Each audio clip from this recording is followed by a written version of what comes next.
Hello everyone, welcome back to organise learning channel. अगर आप मेरे चैनल पर नए हैं तो चैनल को सब्सक्राइब करें, वीडियो को एंड तक ज़रूर देखें और अगर आपको वीडियो अच्छी लगे तो वीडियो को लाइक शेयर और कमेंट करें। तो इस वीडियो में हम डिस्कस करने वाले हैं जो SCERT की तरफ से ICT की क्लास 8 की न्यू करिकुलम की बुक है, उसका चैप्टर नंबर 1। तो वो चैप्टर क्या है? Data representation and processing 04 spreadsheet का ये चैप्टर रहेगा। तो इसमें देखते हैं सबसे पहले MCQs यानी कि बहुविकल्पीय प्रश्न। तो पहला प्रश्न क्या है? समय के साथ डेटा का प्रतिनिधित्व करने के लिए आप किस प्रकार का चार्ट चुनेंगे? तो अगर डेटा को हमें समय के साथ उसका प्रतिनिधित्व कराना है तो किस टाइप के चार्ट को हम जो है यूज़ करेंगे? तो उसका करेक्ट ऑप्शन होगा option number B, that is line chart. Second question जो है वो है स्प्रेडशीट में सेल की श्रेणी के योग की गणना करने के लिए किस फंक्शन का उपयोग किया जाता है? तो अगर सेल की श्रेणी का योग है उसकी गणना अगर करनी है तो उसके लिए जिस फंक्शन का इस्तेमाल किया जाता है वो फंक्शन होता है C option, that is sum. अब थर्ड क्वेश्चन देखते हैं। थर्ड क्वेश्चन दिया गया है स्प्रेडशीट किसके लिए प्रयोग की जाती है? तो किसके लिए यूज़ करते हैं हम स्प्रेडशीट को? अपने डेटा को स्टोर करने के लिए, उसको व्यवस्थित करने के लिए और उसमें कोई भी हेर फेर या बदलाव करने के लिए। तो इसलिए ऑप्शन नंबर ए जो है वो करेक्ट हो जाएगा। फोर्थ जो पार्ट है वो है ओपन ऑफिस कैल्सी का उपयोग शुरू करने के लिए पहला कदम क्या है? तो अगर हमें ओपन ऑफिस कैल्सी है उसको यूज़ करना है तो सबसे पहले हमें डाउनलोड करना होगा। तो इसलिए ऑप्शन नंबर ए कि उसका सॉफ्टवेयर डाउनलोड और इंस्टॉल करना होगा। तो ऑप्शन ए जो है वो करेक्ट ऑप्शन होगा। फिफ्थ जो पार्ट है वो है स्प्रेडशीट में सेल किस में व्यवस्थित होते हैं?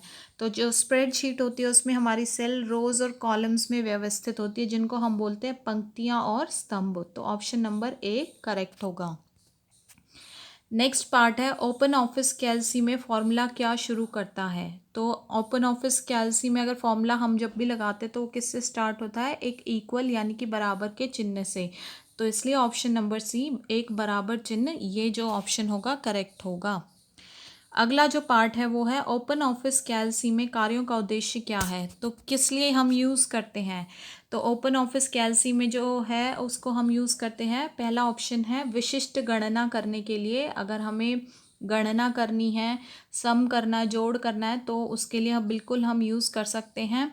कोशिकाओं को प्रारूपित करने के लिए, जो सेल है उनके लिए, जो सेल में डेटा स्टोर होता है स्प्रेडशीट में तो सेल की फॉर्म में, तो उसके लिए टेक्स्ट का फ़ॉन्ट साइज़ बदलने के लिए। तो अगर हमें टेक्स्ट कोई भी लिख रहे हैं उसका फ़ॉन्ट साइज़ भी हम इजीली ओपन ऑफिस कैल्सी में जो है चेंज कर सकते हैं। तो इसलिए इसका आंसर हो जाएगा डी ऑप्शन, दैट इज़ उपरोक्त सभी। ठीक है।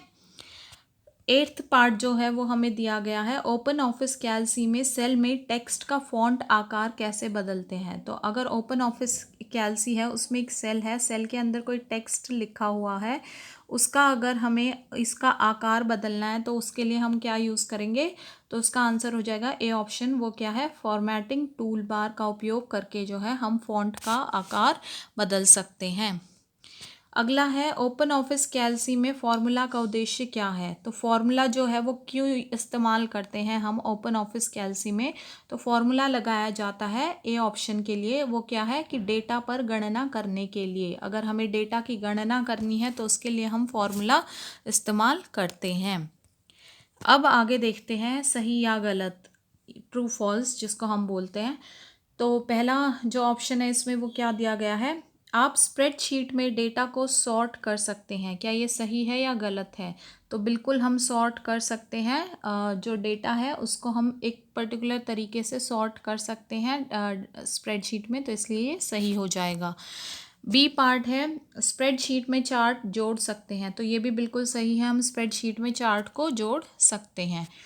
सी ऑप्शन है आप टेक्स्ट फाइल से स्प्रेडशीट में डेटा आयात कर सकते हैं। अगर कोई टेक्स्ट फाइल है उससे अगर हमें स्प्रेडशीट में डेटा लेकर आना है तो क्या वो हम कर सकते हैं? वो भी हम कर सकते हैं, तो ये भी सही होगा। अगला है, एक स्प्रेडशीट का उपयोग केवल संख्यात्मक डेटा को स्टोर करने के लिए किया जा सकता है। तो ये गलत है। सिर्फ संख्या वाले डेटा को तो स्टोर करेंगे ही करेंगे हम, इसके साथ हम टेक्सचुअल डेटा को भी, इमेज को भी हम इसमें स्टोर कर सकते हैं। तो इसलिए केवल संख्यात्मक डेटा को स्टोर करने के लिए नहीं कर सकते। तो ये वाला ऑप्शन जो है गलत हो जाएगा।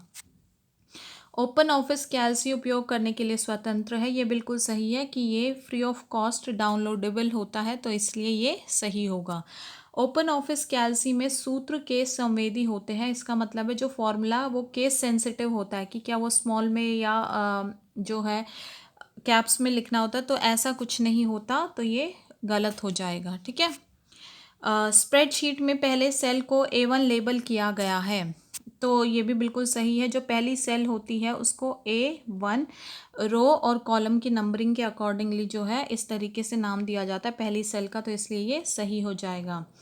आप स्प्रेडशीट में डेटा को रंग के अनुसार क्रमित कर सकते हैं। बिल्कुल, अगर आपको डेटा जो है अपनी स्प्रेडशीट में वो रंग के अनुसार एक ऑर्डर में लगाना है तो वो आप लगा सकते हैं, तो ये भी बिल्कुल सही है।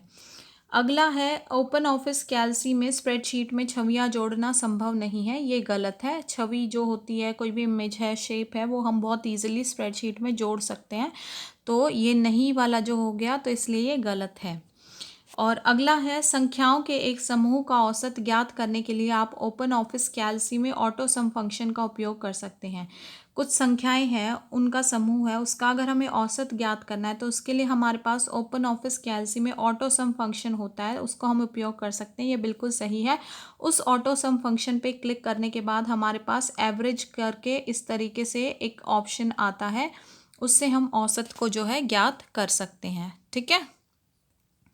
अब हम इसके प्रश्न उत्तर यानी कि क्वेश्चन आंसर्स देखते हैं।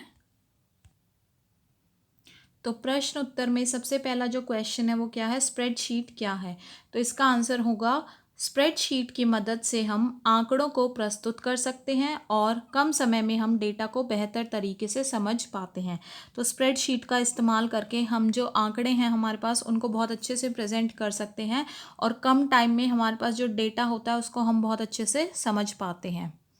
दूसरा क्वेश्चन हो जाएगा, स्प्रेडशीट में सॉर्ट का उद्देश्य क्या है। तो सॉर्ट किस लिए इस्तेमाल किया जाता है स्प्रेडशीट में। इसका आंसर हो जाएगा, दिए गए डेटा को क्रमबद्ध तरीके से प्रस्तुत करना सॉर्टिंग कहलाता है, जो आरोही यानी कि असेंडिंग एवं अवरोही यानी कि डिसेंडिंग क्रम में हो सकता है। ठीक है। डिसेंडिंग की यहाँ पे आप स्पेलिंग जो है ठीक कर सकते हैं इस तरीके से। तो स्प्रेडशीट में जो सॉर्ट का उद्देश्य है वो किस लिए होता है कि कोई भी डेटा अगर हमें दिया गया है उसको हमें एक तरीके से लगाना, चाहे वो तरीका बढ़ते क्रम में हो या घटते क्रम में हो, लेकिन एक तरीके से अगर लगाना है, प्रस्तुत करना है, तो उसको हम बोलते हैं सॉर्टिंग। अगला प्रश्न है, डेटा का विश्लेषण करने के लिए आप स्प्रेडशीट का उपयोग कैसे कर सकते हैं, एक उदाहरण दें। ठीक है। तो अब हमें ये बताना है इसमें कि डेटा का विश्लेषण करने के लिए हम स्प्रेडशीट का उपयोग कैसे कर सकते हैं और उसका एक हमें उदाहरण देना है। डेटा का विश्लेषण करने के लिए हम स्प्रेडशीट में चार्ट्स या ग्राफ्स का उपयोग कर सकते हैं। अगर हमें डेटा का विश्लेषण करना है तो उसके लिए हम अपनी स्प्रेडशीट में चार्ट या ग्राफ का उपयोग कर सकते हैं। तो देखो, चार्ट आमतौर पर डेटा को तुलना करने और सीधे सीधे प्रस्तुत करने के लिए उपयोग किया जाता है। जो चार्ट होता है वो क्या उसका इस्तेमाल किस लिए किया जाता है, जो डेटा होता है उसकी तुलना करनी हो या फिर उसको सीधे सीधे जैसा है डेटा उसको वैसे का वैसा प्रस्तुत किया जाना हो, तो उसके लिए हम चार्ट का उपयोग करते हैं। जबकि ग्राफ विभिन्न वेरिएबल्स के बीच संबंध दिखाने के लिए उपयोग किया जाता है, जो ऋणात्मक यानी कि नेगेटिव और धनात्मक यानी कि पॉजिटिव दोनों इकाइयों को आसानी से दर्शा सकता है। जबकि जो ग्राफ होता है उसको हम किस लिए यूज़ करते हैं, अलग अलग वेरिएबल्स जो होते हैं उनके बीच में अगर रिलेशन दिखाना होता है तो उसके लिए हम ग्राफ का इस्तेमाल करते हैं, और ये नेगेटिव और पॉजिटिव दोनों इकाइयों को आसानी से जो है ग्राफ दिखा सकता है। ठीक है। चौथा प्रश्न है अब हमारे पास, स्प्रेडशीट में विभिन्न प्रकार के चार्ट पर चर्चा करें। हमारे पास स्प्रेडशीट में विभिन्न प्रकार के चार्ट होते हैं तो उस पर चर्चा करनी है। तो पहले हम देखते हैं विभिन्न प्रकार के चार्ट कौन कौन से हैं। पहला है जैसे लाइन चार्ट।